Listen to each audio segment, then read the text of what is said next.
All right, welcome to another Car Talk. Today, I want to talk about this trend to blame leadership for everything. And I often find that among, junior to mid-level consultants or change leaders or folks like that, the common excuse for why a change initiative doesn't stick is, well, because leadership. If leadership only would understand, if they would only do, look, here's the thing. Unless you've been in those roles, unless you've been in the executive roles, unless you've been in a boardroom, if you've been in ELT or SLT, you don't understand the different dynamics that are in play when it comes to those roles. And you can argue whether or not they're good dynamics or bad. The dynamics are what they are. I promise you, these are intelligent people.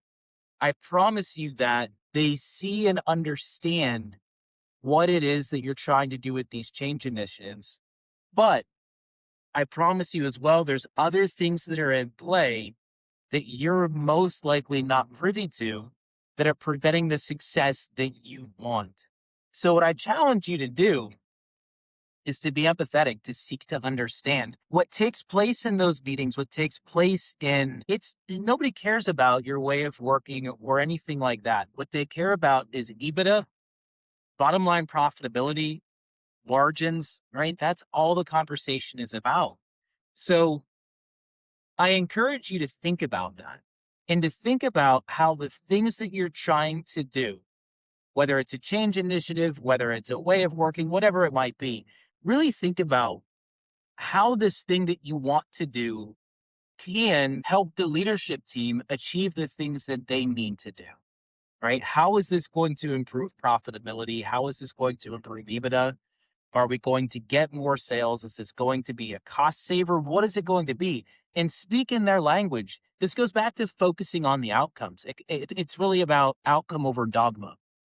So please don't bash leadership. Seek to understand, have empathy for all of those who are working in the system. Everyone's trying to do their best. Everyone's trying to put food on the table for their family. Everyone's trying to get ahead. So please, again, don't blindly just pin everything on leadership. There's things going on there that you don't get.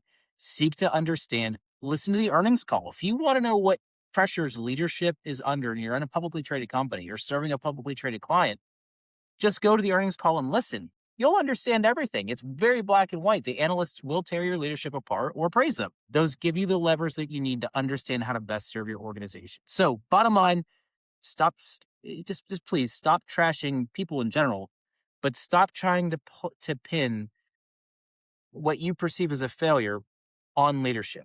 Please, again, seek to understand, have some empathy, um, and do your best to serve the entire organization. So that's a little tip I've learned the hard way through a lot of years consulting a lot of different clients of different sizes and being an exec myself. Seek to understand, have empathy, and don't blame. Right? That's a big one. Don't blame, don't blame, don't blame. Seek to understand, evolve, adapt, and deliver value. Have a good one. We'll see you next week.